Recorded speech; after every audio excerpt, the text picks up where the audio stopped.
Hello বন্ধুরা, দেখো এটা একটা রিজনিং এর কোডিং ডিকোডিং এর কোশ্চেন। দার্জিলিংকে এটা দিয়ে কোড করা আছে, তাহলে গভর্নমেন্টকে কি দিয়ে করা যাবে?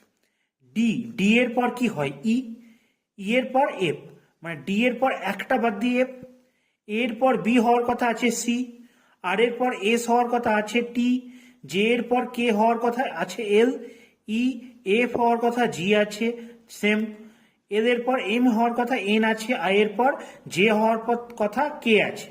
তাই দেখো সব একটা অন্তর একটা আছে। তাই জি এর পর এইচ হওয়ার কথা কত হবে? আই হবে। আচ্ছা, ও এর পর পি হওয়ার কথা কত হবে? কিউ হবে। ভি ডাব্লিউ হওয়ার কথা ইউ ভি ডাব্লিউ, তারপর X, E F G, R S T, N O P, M N O, E F G, N M N O, O হওয়ার কথা পি হবে। ওকে, টি ইউ ভি, মানে একটা অন্তর একটা আছে।